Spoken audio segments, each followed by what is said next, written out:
বিয়ের পর প্রথম দিন থেকেই নতুন বউ সংসার বাদ দিয়ে অদ্ভুত সব আচরণ করতে শুরু করে, যেটা দেখে কেউই মেনে নিতে পারে না। এটা কি তাহলে কোনো অশরীরী আত্মার খেলা, নাকি তার কোনো মানসিক সমস্যা? আর কেনই বা সে এমন অদ্ভুত উল্টোপাল্টা কাজ করে?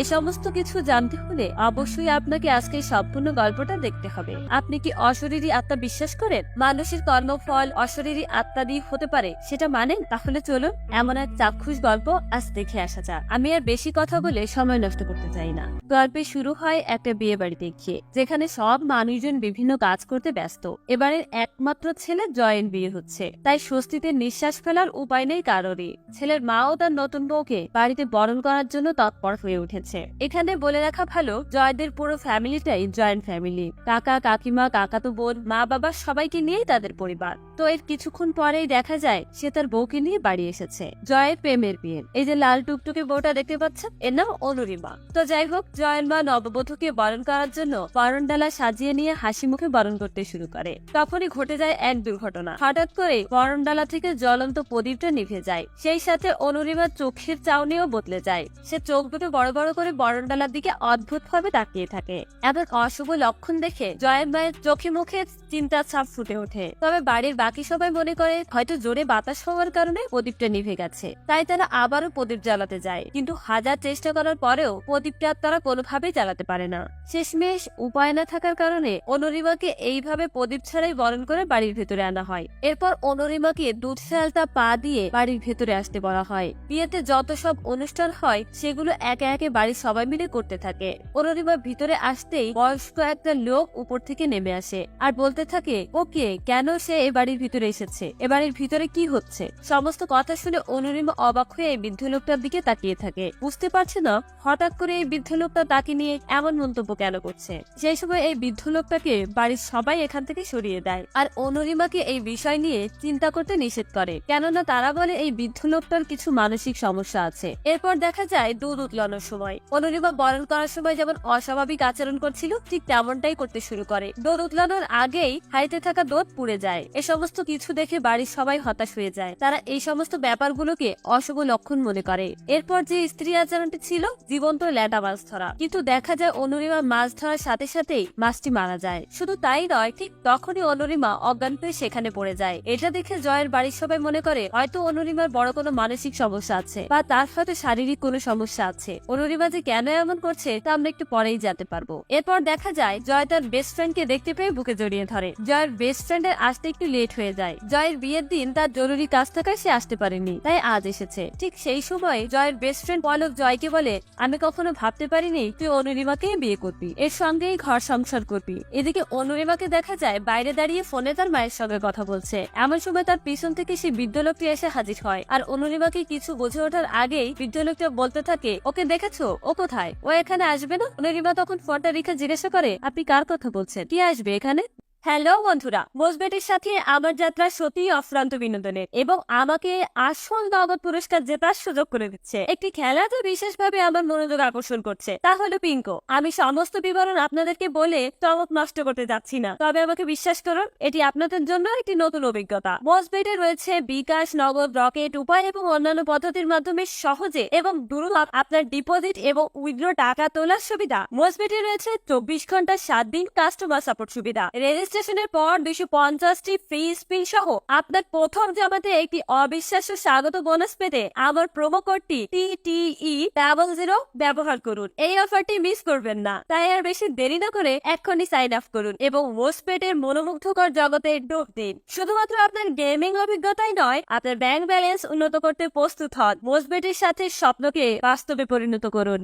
লোকটি কিছু বলার আগেই জয়ের চাচাতো বোন সায়ান সেখানে চলে আসে আর কিছু একটা বুঝিয়ে অনুরিমাকে এখান থেকে সরিয়ে নিয়ে যায়। অনুরিমা সায়ানের কাছে বৃদ্ধ লোকটার ব্যাপারে জিজ্ঞেস করলে তখন সায়ান বলে, উনি হলেন আমাদের দাদু। 2 বছর আগে থেকে দাদুর মানসিক সমস্যা দেখা দিয়েছে। সবসময় ওনাকে ঘরের ভিতরে দরজা দিয়ে রাখা হয়। অনুষ্ঠান বাড়িতে হয়তো কেউ এই ভিড়ের ভিতর দরজাটা খুলে দিয়েছে, তাই ইনি বাইরে চলে এসে সবার সঙ্গে উঠভাট কথা বলছে। অন্যদিকে পলক কি ঠিকই দাদু চিনতে পারে এবং তার সঙ্গে কথা বলে। তাহলে সায়ান যে বললো দাদুর মানসিক সমস্যা আছে, সেটা কি মিথ্যে? তো যাই হোক, খাবার টেবিলে কাজ করার সময় জয়ের মা আর তার কাকিমা অনুরিমার পড়ে যাওয়ার ব্যাপারটা নিয়ে অনেক চিন্তা করতে থাকে, কারণ জয় আর অনুরিমার লাভ ম্যারেজ, তেমন ভালো করে খোঁজ খবর নেওয়া হয়নি তাদের, বিয়েটাও করা হয়েছে তাড়াহুড়া করে। এই মেয়ের কোনো অশুভ লক্ষণ আছে কিনা, এই মেয়ের জন্য এই সংসারে বিপদ আসতে পারে, এই সমস্ত কিছু ভেবে জয়ের মা অনেক চিন্তা করতে থাকে। এমন সময় সেখানে তাদের কাজের মেয়ে খুবই আতঙ্কিত হয়ে হাঁপাতে হাঁপাতে হাজির হয় এবং তার হাতে থাকা সাদা একটা কাপড় তাদেরকে দেখায়। মূলত এই কাপড়টা হলো অনুরিমা যে কাপড়ের উপর দুধের আলতা পায়ের ছাপ দিয়ে বাড়ির ভিতরে প্রবেশ করেছিল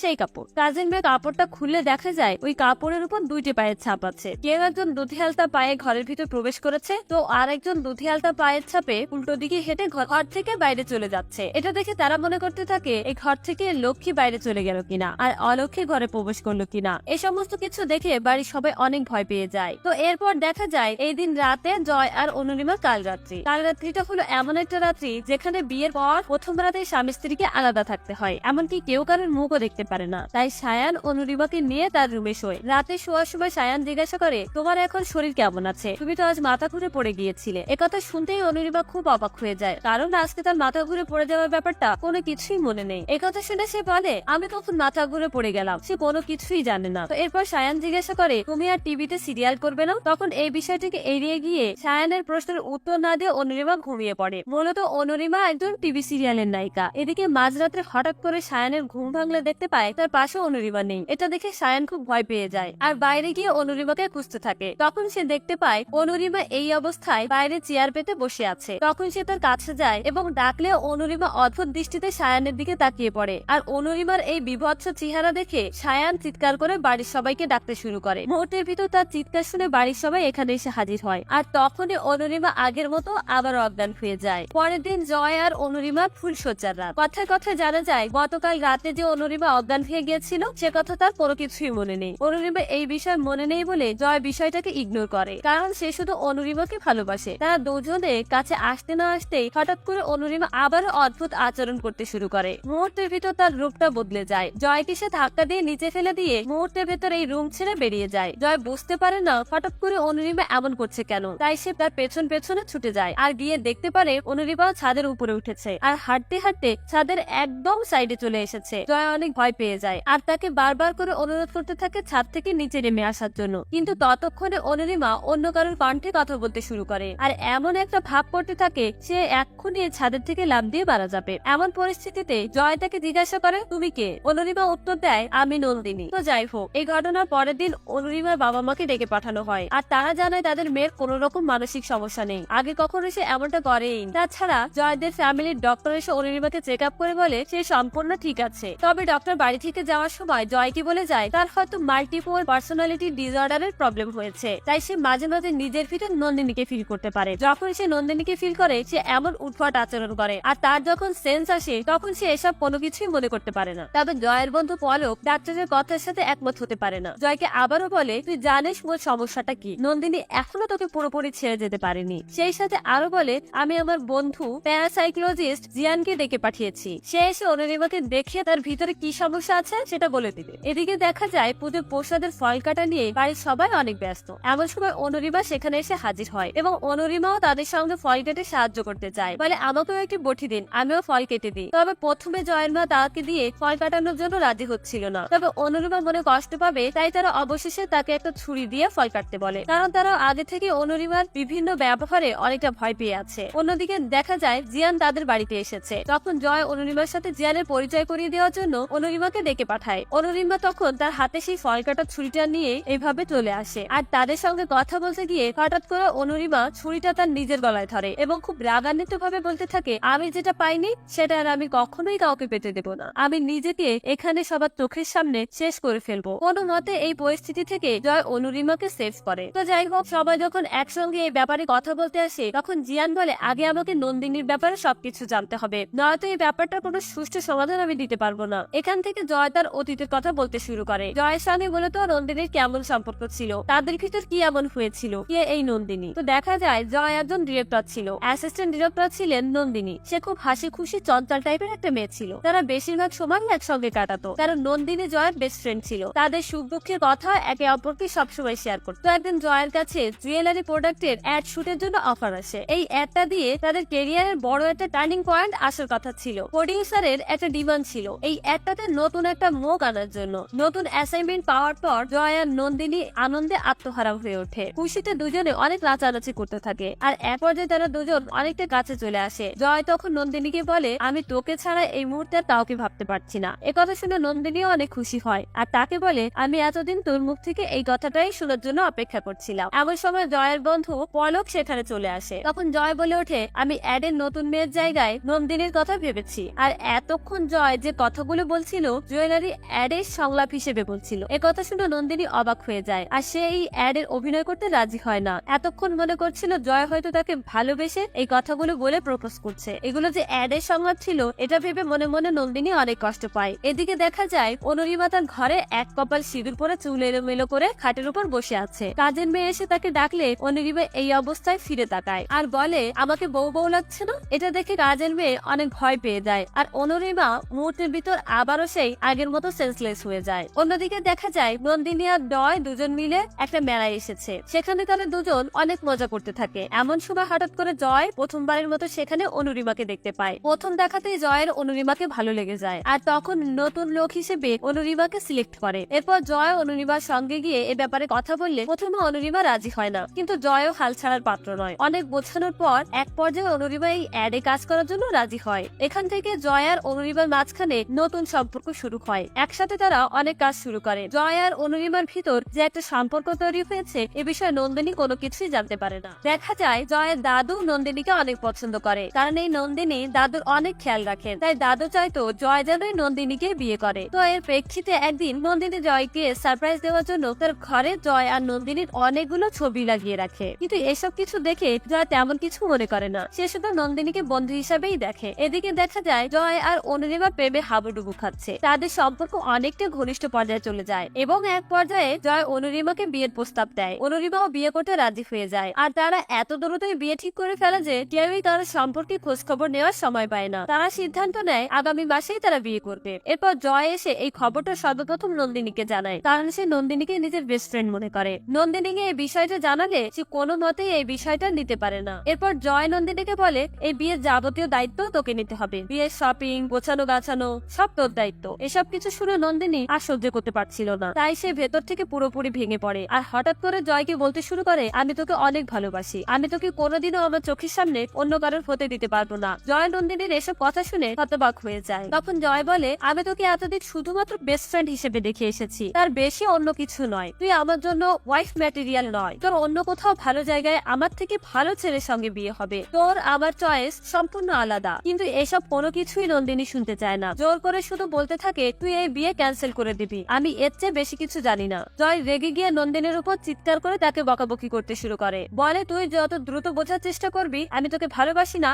শুধু তোর বন্ধু, তোরই ভালো হবে। এসব কথা বলে জয় সেখান থেকে চলে আসে। এরপর দেখা যায় তাদের কথা মতো জয় আর অনুরিমার বিয়ে হচ্ছে। অনুরিমার মাথায় সিঁদুর পরিয়ে 7 পা ঘুরে আরো সব নিয়ম কানুন মেনে তারা দুজন বিয়ে বন্ধনে আবদ্ধ হচ্ছে। ঠিক ওই দিন ওই সময় নন্দিনীও বিয়ের শাড়ি পরে বউ সেজে গুজে নিজের গায়ে কেরোসিন তেল ঢেলে আগুন ধরিয়ে দেয়। এভাবেই সে জয়কে বিয়ে না করতে পেরে সুইসাইড করে। অন্যদিকে দেখা যায় অনুরিমাও জয় আর নন্দিনীর এই ঘটনাটা জানতে পেরে গেছে, আর সে একদিন জয়ের সুটকেস খুলে দেখতে পায় সেখানে জয় আর নন্দিনীর অনেকগুলো ছবির পোড়া অংশ রয়েছে। সেই সাথে একটা পোড়া শাড়িও পায়। এই শাড়িটা পরেই নন্দিনী গায়ে আগুন দিয়েছিল। এমন সময় হঠাৎ করে অনুরিমা পিছনে ফিরে কি একটা দেখে তার চোখগুলো বড় বড় হয়ে যায়। সেখানে সে নন্দিনীকে দেখতে পায়। পরের দিন জয় আর অনুরিমা একটা তান্ত্রিকের কাছে আসে। তান্ত্রিক তাদেরকে বলে, আত্মা হলো অবিনশ্বর। যে মানুষ মৃত্যুর আগে তার ইচ্ছা পূরণ করতে পারেনি, মৃত্যুর পর সে আত্মা হয়ে সেই ইচ্ছা পূরণ করতে চায়। তার এই ইচ্ছা পূরণ না হওয়া পর্যন্ত সেই শরীর ছেড়ে যাবে না এবং তার চারপাশে থাকা মানুষকেও সে কখনো মুক্তি দিবে না। এরপর এই তান্ত্রিক একটা যজ্ঞ করে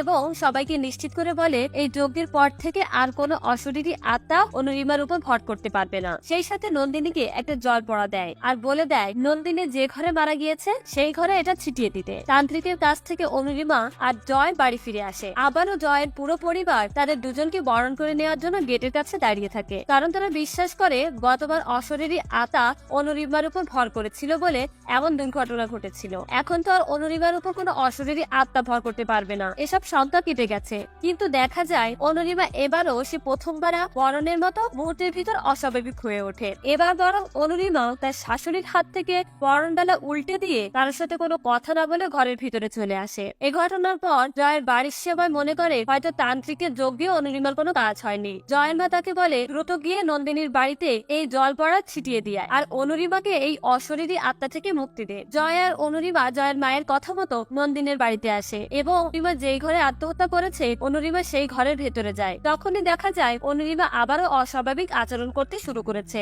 অর্থাৎ ওই আত্মাটা আবারও তার ভিতর ভর করেছে। অনিরিমা ঘরের ভিতর থেকে দরজা আটকিয়ে দেয় আর জয় সহ তার বন্ধুরা ঘরের বাইরেই থেকে যায়। তখন তারা বাইরে থেকে দেখতে পায় অনিরিমার উপর ওই অশরীরী আত্মা কেমন তাণ্ডব চালাচ্ছে। অনিরিমা বড় একটা কেরোসিনের তেলের ক্যান দিয়ে খুলে তার গায়ে তেল ঢালতে শুরু করে, সেই সাথে বলতে শুরু করে আমি যা পাইনি তার কখনো কাউকে পেতে দিব না, আমি নিজে মরেছি, সেই সাথে এখন অনিরিমাকেও মেরে ফেলবো। বাইরে থেকে জয় তাকে অনেকবার এমনটা করতে নিষেধ করে, কিন্তু সে কারোর কথাই শোনে না। আর যখনই অনিরিমা ম্যাচ লাইন ধরায় ঠিক তখনই দরজা ভেঙে জয় ঘরের ভিতরে চলে আসে, অনিরিমাকে বাধা দেয়। এই অশরীরী আত্মাকে বলে নন্দিনী আমার কথা শোন, তুই অনিরিমার শরীর ছেড়ে চলে যা, তুই আমার সবচেয়ে ভালো বন্ধু ছিলি, কখনো বুঝতে পারিনি তুই আমাকে এতটা ভালোবেসেছিস আর আমার জন্য এতটা পাগলামি করবি, কিন্তু তুই যখন তোর ভালোবাসার কথা বলেছিলি ততদিন অনেক দেরি হয়ে যায়। আমি আর অনিরিমা অনেক কাছাকাছি চলে আসি, তাছাড়া আমরা দুজনকে বিয়ে করবো বলেও ঠিক করে ফেলেছিলাম। আমি কথা দিচ্ছি পরের জন্ম বলে যদি কিছু থাকে তাহলে আমি শুধু তোরই হব,